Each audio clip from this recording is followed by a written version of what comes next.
What's going on, everybody? Welcome back to College Football Talk with Peter Burtonette, and today we're going to be taking a dive into and reacting to the news of Jim Harbaugh leaving Michigan to take the head coaching job for the Los Angeles Chargers. It's the big news in the college football world, and we're taking a dive into the legacy that he leaves behind, the state of Michigan football, and what the outlook is for the future. But before I do, if you're going to enjoy this video, please feel free to leave a like, consider subscribing to the channel, and turn on those post notifications so you're always up to date whenever I post.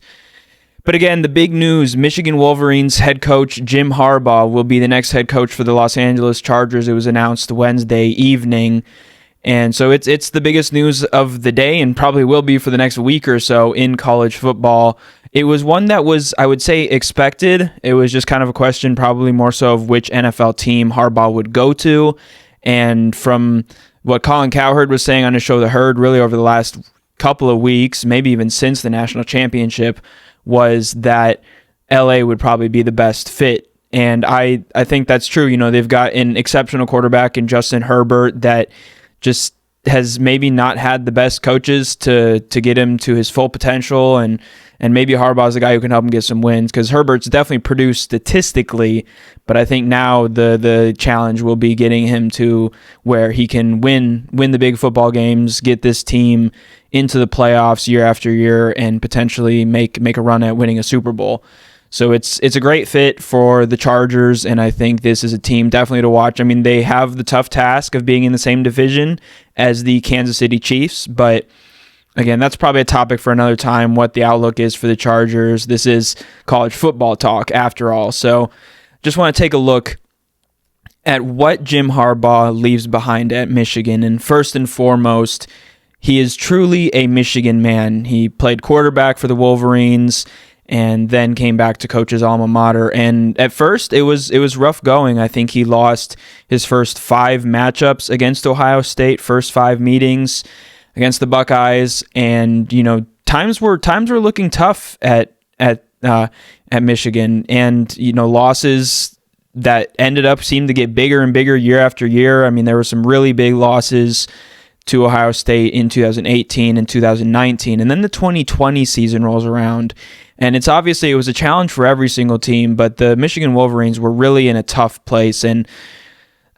I don't want to get too into this because I feel like it depends on more than just one game, but there was a game against Rutgers that the Wolverines were able to benefit from a missed field goal that sailed right over one of the uprights and just outside, and was potentially something where if Rutgers makes that kick and wins the game, you know, maybe that is the final straw. I mean, it is just one game, but it kind of came down to minute difference, I guess, with the kick, minute, within inches of potentially being the final straw. And obviously that year, I think they finished 2-4, do not end up playing Ohio State. Ohio State makes the national championship game where they got stomped, but you know they made it there, lost to Alabama. And so then he takes a little bit of a restructured deal, takes a little bit of a pay cut, and the Wolverines then, the 2021 season comes around, and they begin early on in the season by having a big night game against Washington. There was a maze out. I actually was able to attend that game. I've mentioned that on the channel before. And from there, that 2021 season was a really strong one for the Wolverines. They go on to beat Ohio State, ending an 8-year run since last beating the Buckeyes in 2011. And really did it in pretty convincing fashion, not quite as much as they would the following season, but they really started things rolling. They win the Big Ten championship, make the playoff, and lose a pretty big defeat, heavy defeat to Georgia, but they were still in the college football playoff. Then 2022 rolls around, and they keep things rolling, and they keep going, especially relying on their defense, running back Blake Corum, and they wind up going back again to the Big Ten championship game after really dominating Ohio State in every facet at the shoe. And so they're Big Ten champs again. They make the playoff, and this time they lose a very, very close game to TCU. A couple of interceptions by J.J. McCarthy, and really an inability to stop the Horned Frogs offense came back to bite them. But then the best season at Michigan since 1997 comes in 2023, this past season. They obviously, first and foremost, and this is something I'll talk about more later, but they have the issues with the recruiting violations, and I know a lot of people point to the hamburger and the fact that, it seems wrong, maybe some might say, to suspend a coach over something like that. But regardless, that's how it shook out, and was suspended the first 3 games, and the Wolverines were still able to get the job done in some pretty easy games. I think East Carolina, UNLV, and Bowling Green. Then Harbaugh comes back, and they roll their way to the end of the season. But then Harbaugh is suspended again after the sign stealing investigation comes around. The off-campus scouting and sign stealings by Connor Stallions forces Harbaugh to be suspended for 3 games again. And so I think this kind of gets to a point that I want to talk about here. It's kind of the good and the bad of Harbaugh's tenure. And the bad is kind of, maybe you could say, where he's leaving this program. It's yet to be seen exactly for sure what the final ramifications are. But Michigan now, as of an article from Adam Rittenberg in December of last year, December 20th, it was published. They're facing a notice of allegations for one level 1 violation and 4 level 2 violations in recruiting. I'll pop up a screenshot here from that article that kind of summarizes briefly what that entails exactly. But overall, kind of just potentially has Michigan on some shaky ground, especially with their head coach of almost a decade on the way out. And so that's kind of the bad. I would say it's also kind of a program that's under siege. I mean, from the NCAA, and obviously it's going to be a program as the national champions. As good as that is, it comes with a target on your back the following season. So that's something that they'll have to handle. And then they're also losing a bunch. And this is just this really has not much to do with Harbaugh yet. We'll have to keep an eye out to see if this changes. A lot of players end up leaving through the transfer portal. But these are the important names that the Wolverines will be losing next year. J.J. McCarthy, the quarterback; running back Blake Corum; A.J. Barner, tight end; receivers Cornelius Johnson and Roman Wilson; 6 offensive linemen with starting experience, including obviously Zach Zinter; and then on the defensive side of the ball, Chris Jenkins, Jalen Harrell, Braden McGregor, Michael Barrett, Junior Colson, Josh Wallace, and Mike Sainristil still. So they're going to be losing a lot. But I do want to focus on the accomplishments that Jim Harbaugh had at Michigan, and this is the good side of things. And I'll kind of come back to this for kind of the concluding thoughts. Obviously, first and foremost, the Michigan man delivered on a promise to bring back a championship to Ann Arbor, and it was done in impressive and incredible fashion. 15-0, really steamrolled through the Big Ten for the most part. Were able to win a close game against Ohio State and a fairly close game against Penn State that they really controlled, and then stomped Iowa and took care of business with a clutch overtime win over Alabama in the Rose Bowl to reach the championship, where they handled Washington comfortably, and a big play by Mike Sainristil still to seal that one, returning an interception 80 yards. So he finishes the job. Overall, in his career, he was 89-25, but more so, what Wolverines fans will remember will be the 4-3 record over the last 3 seasons, 3 straight Big Ten championships on the way out, 3 straight wins over Ohio State, and 3 straight college football playoff appearances. So on the field, Harbaugh leaves Michigan at its zenith, at their peak, the highest that they've been since 1997. And really before that, since the Bo Schembechler days.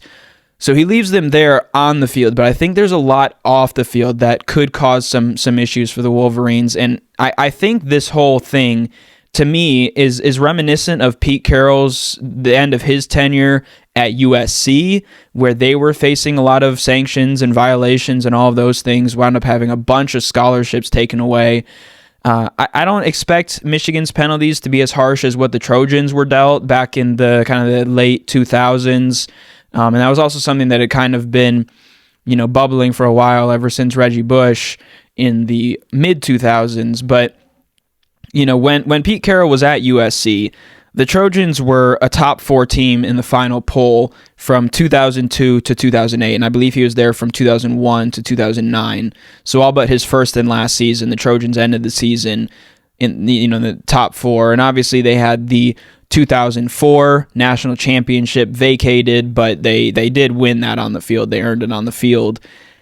And so where it is a little bit different is he left USC after they'd gone 9-4 in 2009, so certainly not leaving a program at the top on the field like Harbaugh is able to do at Michigan. But I think it is similar in some ways, and a lot of times you do see this with college coaches when they're on the way out. I mean, you look at Urban Meyer leaving Ohio State, where there's stuff going on, investigations and all that stuff, and sometimes the head coach takes kind of the easy way out. Again, I think this is the right decision for Harbaugh, for the Chargers, and I think he's set up Michigan to be in a place where even if there are penalties levied, I think they will still be in a good position. So the question now going forward is who follows Harbaugh out to LA. I think the obvious answer is Jay Harbaugh. Obviously being, the relation there. And then another one to kind of keep an eye on is defensive coordinator Jesse Minter, if he will follow Harbaugh out to Los Angeles. And obviously the second question then is who replaces Harbaugh at head coach. I think Sharon Moore did a phenomenal job in the games that he was in charge of this season. I think he would be the right pick. A name that Cowherd threw out actually on his show today on Thursday was Brian Kelly, as kind of being a type of guy with a coaching style that reflects Harbaugh somewhat. I think that's an interesting name to throw out there. Some other names that have been thrown around, Lance Leopold, maybe Minter gets the head coaching job rather than following Harbaugh out there over Moore, but it's certainly what's going to be something to keep an eye on. And this team, too, is by no means done. Yeah, they lose a lot of seniors. They lose their head coach, and they're probably going to be under investigation and maybe face some penalties for that. But they still have Donovan Edwards coming back at running back. They have still a very, very strong defensive unit, especially in the secondary coming back. I think Keon Sabb and obviously probably one of the best cornerbacks in America, Will Johnson, both of those guys coming back. And they've been able to retool and reload on defense, and I think they'll be able to do that on offense as well. Will it be Alex Orji at quarterback? Will it be somebody else? That's yet to be seen, but I think this program is still in a good position in spite of Harbaugh leaving. It's obviously a big, big loss to lose him to the NFL, but I think Harbaugh kind of did what he set out to do. He brought Michigan back to real national relevance. He helped them get to the milestone of 1,000 wins all time as a program and get them another national championship. So that's it. Those are my thoughts on Jim Harbaugh leaving Michigan for the NFL, for the Los Angeles Chargers. But let me know your thoughts below on the move. Let me know what you expect, what you think will be kind of happening and unfolding at Michigan over the next coming weeks and months leading into 2024 season, and just kind of your overall thoughts on his tenure in Ann Arbor. But if you've enjoyed this video, again, please feel free to leave a like, consider subscribing to the channel. It helps me out a ton. But regardless, I appreciate everybody who's watching this. That's it for this video. I'm your host, Peter Burtnett, signing out. Peace.